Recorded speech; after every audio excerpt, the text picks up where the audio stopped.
Production is the key to economic development of a country. Production can be agricultural, like cultivation of crops, or industrial, like manufacturing of goods. Over 70% of the population in India still lives in villages. People living in villages require various goods and services, many of which are produced locally. Thus, a village is a good place to understand various concepts of production. We have chosen Palampur as a place for studying the production. Palampur could be any part of India, from Jammu Kashmir and Kerala, from Gujarat or Assam. This imaginary place called Palampur represents a small place in India. Palampur is pretty well connected by road. A 3-kilometer long road connects small Palampur to a bigger neighboring village called Raiganj. From Raiganj, the small road connects to the nearest place, Shahpur. If you travel the road from Shahpur to Palampur, you find an amazing mix of transport. That is, bullock carts, boggies, motorcycles, jeep, trucks, and tractors are all used to transport people and goods on this road. Palampur is a small village inhabited by about 550 families. As in most villages in India, people in Palampur belong to many different castes. The upper caste families in Palampur have pakka houses made up of bricks and cement plasters. If you visit them, you will find that some of these houses are quite large. The Dalit account for about 1/3 of the total population of the Palampur. They live in the corner of the village in small houses made up of mud and dry leaves. Palampur is one of the increasing number of villages in India that have electricity. Most houses in Palampur have electricity connection. Electricity is also used to run tube wells in the fields and support local business. You will be surprised to know that in many villages in India, children walk several kilometers to reach their schools. However, children in Palampur are lucky. Palampur has 2 primary schools and 1 high school where the children can study. The houses of Palampur also have access to good healthcare services. 1 government primary healthcare center and a private dispensary take care of the sick patients. So you see, Palampur is a pretty good village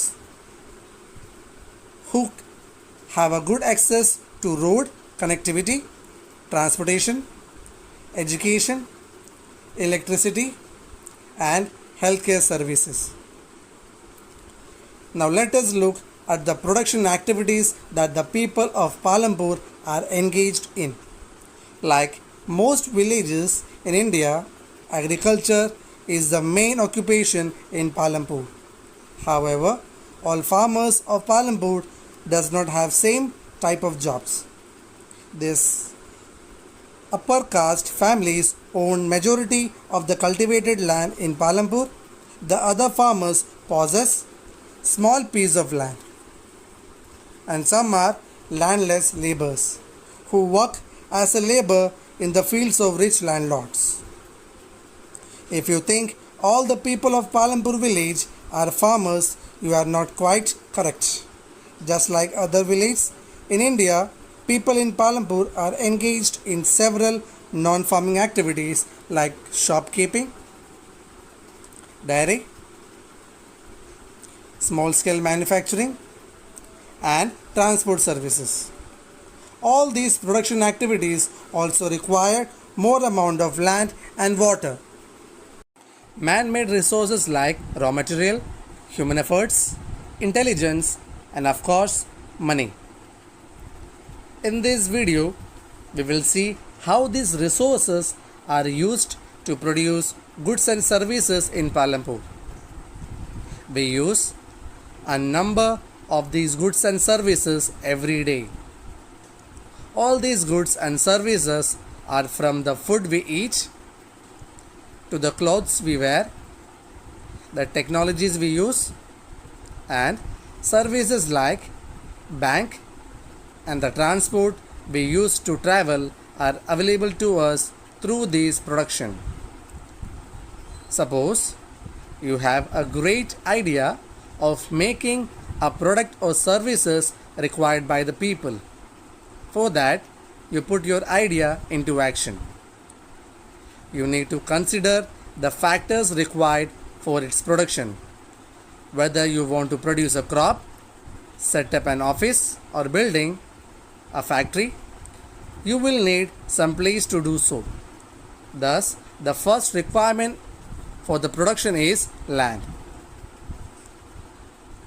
Land as a production factor also includes other natural resources like water, forest, and minerals found in the earth's crust. The second requirement for the production is labor or the workforce. These are the people who do different tasks involved in the production. As it is clear from these given pictures, some tasks required hard manual labor, while others required education and technical skills. A production activity needs certain inputs to produce an output to form desired goods and services. The third requirement for the production is the inputs required for the different stages of the production. These inputs are called physical capital or capital. The most important factor here is the entrepreneur, that is the businessman, who will risk his capital, that is money, to start a production activity. Physical capital includes inputs like machinery and tools, money, and raw materials required for the production. Some inputs like the buildings of a factory and the tools and the machinery installed in it can be repeatedly used for production year after year. They do not get used up in production. Such inputs are called fixed capital. Note that the fixed capital can vary from a simple axe tool used by a farmer to a laptop. Inputs like raw material and the money used for buying it, pay electricity bills and wages to the workers, etc. get used up in the production activity. These inputs are called working capital. They are required every time when the production activity takes place. Let us take the example of a potter to understand the difference between physical capital and working capital. The potter uses money to buy clay. He uses this clay to make pots.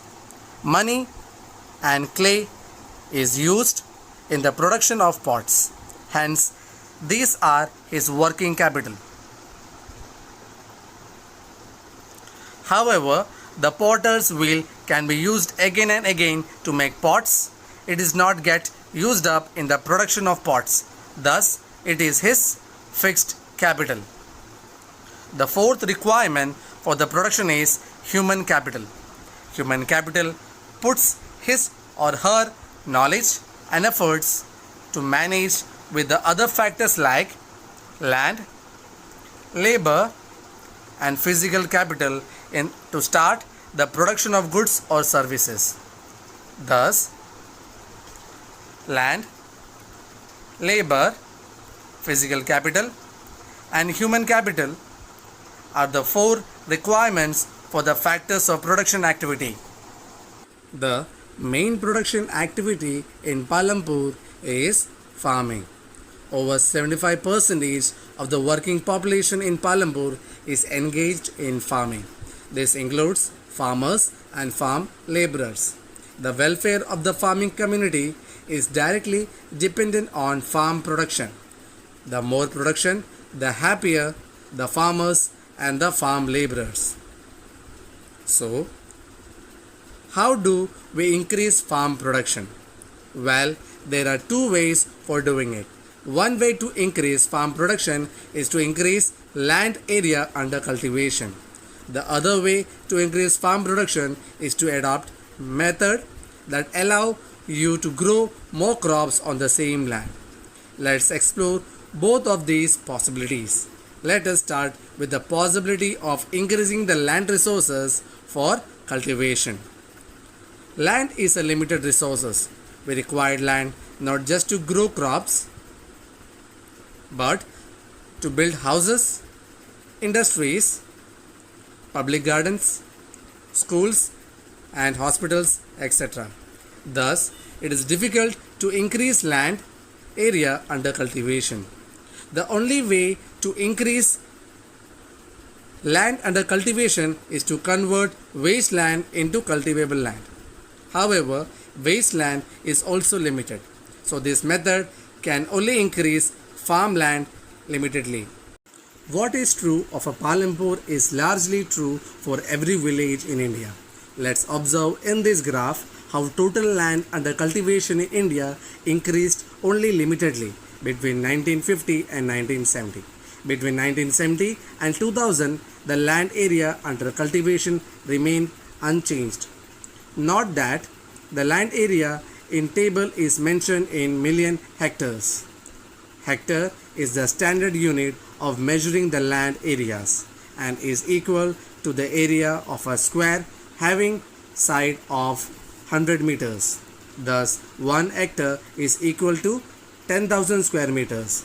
Since we cannot substantially increase the land area under cultivation, let us see how we can grow more crops on the same land to increase farm production.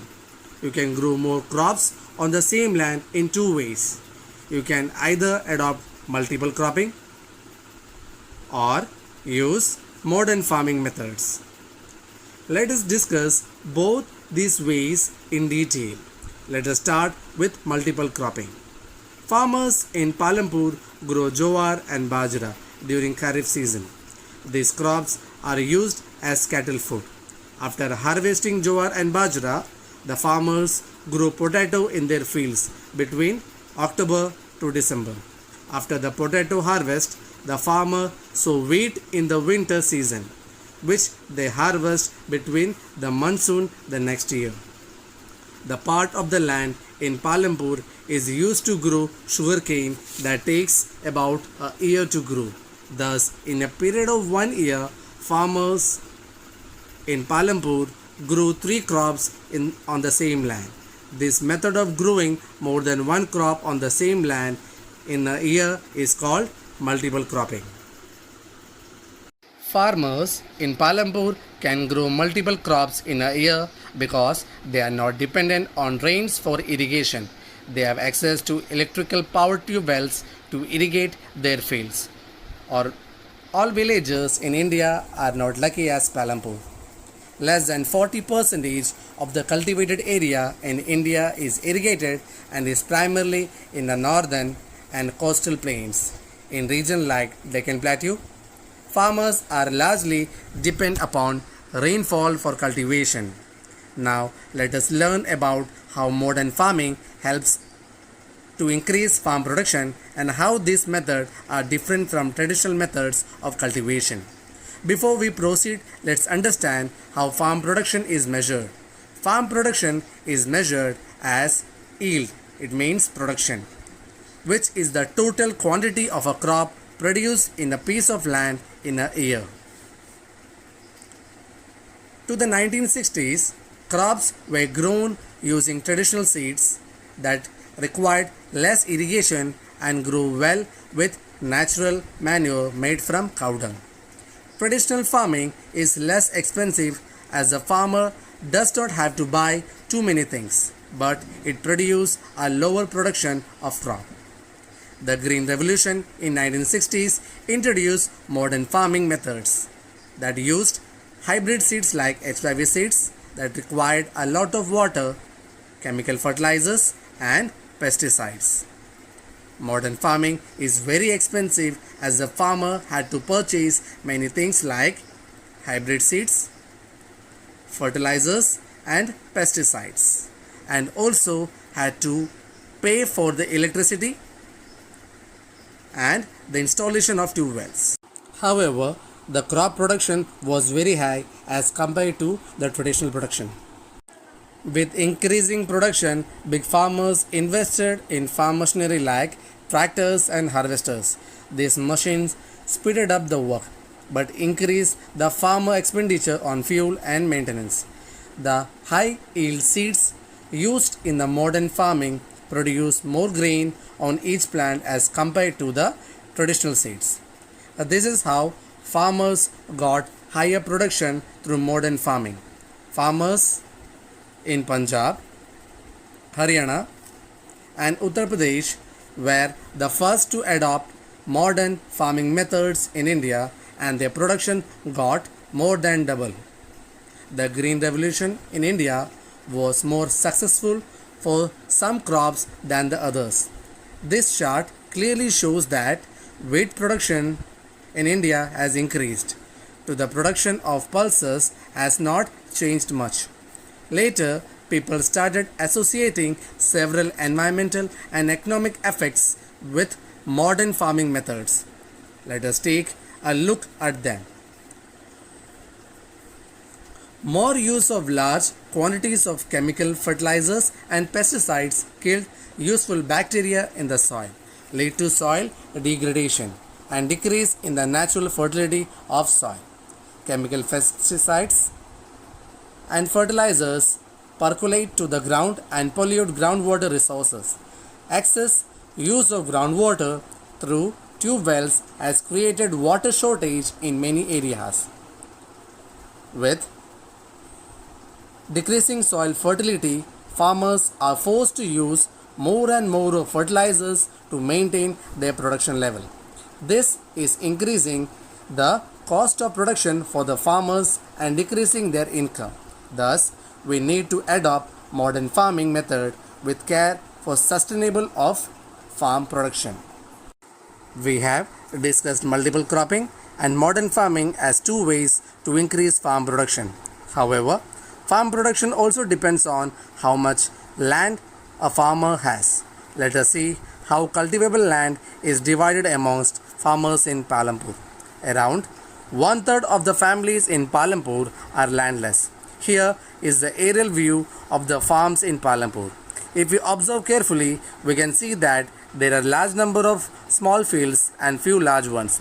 Over 50% of the farmers who own land cultivate small fields less than 2 hectares in an area. These farmers find it difficult to produce surplus crops that they can sell in the market. The large fields that comprises of major portion of the cultivable land in Palampur are owned by a small group of families. Some of them have fields in excess of 10 hectares in size. The situation in Palampur reflects the general division of land in India as shown by these figures. Across India, 80% of the farmers are small farmers who cultivate only 36% of total cultivable land in a country. In comparison, 20% of the medium or large farmers own 64% of the total cultivable land in India. Division of land through successions and inheritance is the other reason for many farmers having small fields. Let us take an example of a Sujan Singh farmer. Sujan Singh owned a field of 5 hectares in size. This farmer produced enough on his land to live a comfortable life. He had 4 sons, Hari, Sham, Sundar and Bhola. After Sujan Singh's death, his land was equally divided between his 4 sons. Thus, Hari, Sham, Sundar and Bhola each got a field just 1.25 hectares in size. Today, none of them can sustain their family with such small size of land. And this is what land distribution is. Farming requires hard labor. Thus, after land, labor is the most important requirement for cultivation. Some farmers work on their land with the help of their families. Medium and large farmers hire landless farmers or small farmers to work on their field in exchange for a small wages or for a small share of crop. Farm worker find different kinds of work like sowing, planting, harvesting and threshing at different times of the year. They may employed on daily wages for whole year. Farm laborers live a difficult life. Most of them have loans to repay and payment is very less like 60 rupees per day. With farm machine as shown over here, take over of the manual work that are done on the fields. Farm laborer find increasing difficult to find job. Many of them move to other places in search of job. Along with the land and labor, the third important requirement for farming is the capital or money required for cultivation. We have already seen the modern farming methods require a farmer to spend more on the farming. A small farmer can earn money only by selling his produce. Small farmers grow just enough crops to feed their families. They are left with little or nothing to sell to arrange for the capital required to grow another crops. The small farmers in Palanpur are forced to borrow money from the big farmers or local money lenders. Besides paying a high rate of interest, small farmers also have to work as farm laborers for large farmers to repay the loan. The large farmers, on the other hand, produce a lot more than their own requirement. The large farmers in Palanpur sell their surplus wheat to the trader in Raiganj at a very good profit. The large farmers deposit their money in banks or give it to small farmers. The large farmers also use their surplus profits to buy new fixed capital assets like farm machinery. The large farmers are also investing their money to non-farming activities like transport and shops. Thus, why the rich are getting richer and the poor are getting poorer in the Palanpur. Like most of the village in India, farming is the main production activity in Palanpur. However, 1/4 of the population of Palanpur is engaged in non-farming activity like shopkeeping, dairy, manufacturing and transport. Let us learn more about these activities. The moment you get down at Palanpur bus stop, you will see small eatery shops and tea stalls set up by people in open space outside their house. Further into the village, you will find some shopkeeper who buy goods from wholesaler in Shahpur and sell them in Palanpur. You can get all these things of daily use like groceries, fruits and vegetables and stationery shops in Palanpur. Let us move on to the dairy. Several people in Palanpur are engaged in dairy activities. Buffaloes in the dairies are fed jowar and bajra that are grown in Palanpur itself. Milk from the dairies in Palanpur is transported daily to Raiganj, and some traders from Shahpur have set up collection centers and chilling plants in Raiganj from where milk is supplied to different parts of towns and cities. Now, let us look at manufacturing. When we talk about manufacturing, we immediately think of large factories, production plants in industrial towns and cities. However, in villages like Palanpur, manufacturing happens at a much smaller scale using simple and traditional methods. Several families in Palampur are engaged in small scale manufacturing activities like making handicrafts, weaving cloth and baskets, and making of candles. All members of the family contribute to the manufacturing activities, and outside labor is very rarely hired. Meet Mr. Lal, the entrepreneur. He has set up a sugarcane crushing machine on his field. His machine offers many advantages over the traditional method of crushing sugarcane using bullocks. Mr. Lal buys his sugarcane from other farmers in Palampur. He sells the jaggery to the traders in Shahpur and earns simple profit, that is small profit. Coming to transport, Palampur is connected with Raiganj and Shahpur.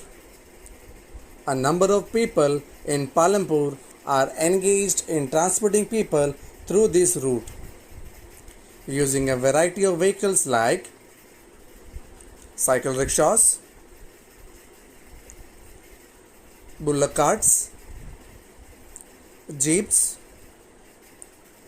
tractors, and trucks.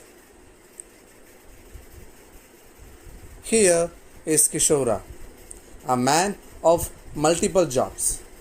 He is another interesting story. Kishora doesn't own any land. Till a few years ago, he worked as a farm laborer. The little money he earned was hardly insufficient for his family. Then Kishora took a loan under a government scheme providing loans to landless laborers and bought a buffalo. He now sells dairy products for his living.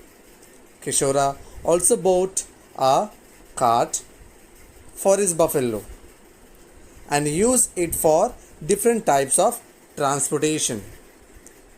Every month, Kishora earns some extra money by transporting all kinds of material from clay for the village potter to jaggery for traders in Shahpur. Kishora's financial condition is much better now. So here we end with this chapter. Thank you.